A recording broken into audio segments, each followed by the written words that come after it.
అత్యంత దారుణంగా ఒక వ్యక్తిని చంపి వారి కుటుంబంలో ఉన్నటువంటి ఇద్దరు పెళ్లికి ఎదిగినటువంటి ఇద్దరు కొడుకులను వచ్చేసి ఈరోజు బెడ్డుకు పరిమితం చేసినటువంటి ఈ సామాజిక వర్గం, ఈ కూటమికి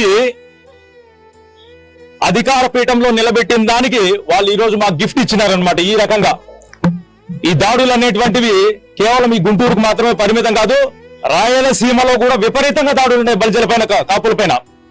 సో నేనేం చెప్తున్నానంటే, మీరు మాకు రిటర్న్ గిఫ్ట్ ఇచ్చారు కాబట్టి మీకు మళ్ళీ మేము వచ్చేసి అదే విధమైనటువంటి తీరులో అదే విధమైనటువంటి స్థాయిలో మేము గనక గిఫ్ట్ ఇచ్చినామంటే మాత్రము ఈసారి ఆంధ్రప్రదేశ్ అనేది వదిలిపెట్టి ప్రపంచ దేశాలు వచ్చేసి ఎక్కడెక్కడ ఉన్నాయో మీ స్థావరాలు అక్కడికి పోవాల్సినటువంటి పరిస్థితి అనేది మీకు ఏర్పడుతుందని చెప్పేసి హెచ్చరిక అనేది జారీ చేస్తాం. ఈరోజు యావత్తు బలిజ, కాపు, తెలగ, ఒంటరి సమాజం నుంచి.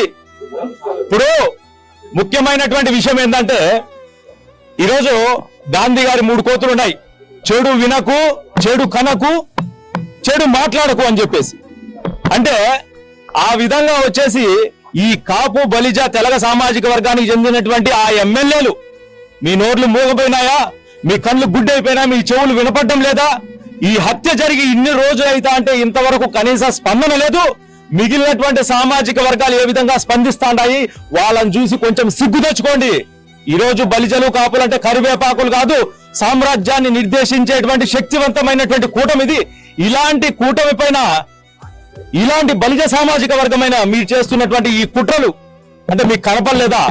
దయచేసి స్పందించకపోతే మిమ్మల్ని వచ్చేసి ఈరోజు వెన్నుపూసలు ఇరిగిపోయి వీళ్ళు వచ్చేసి బెడ్కు పరిమితమైనారు.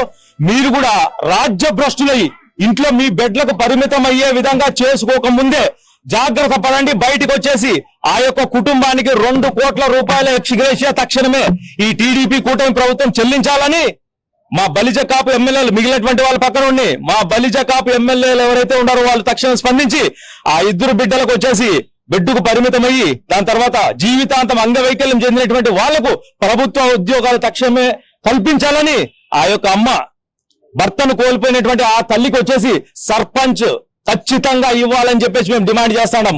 ఈ 3 డిమాండ్లు వాళ్ళకు ఏమాత్రము వాళ్ళు పడుతున్నటువంటి బాధ వర్ణనాతీతంలో ఏమాత్రం సరిపోవు, కానీ కొంచెం ఉద్వాసన.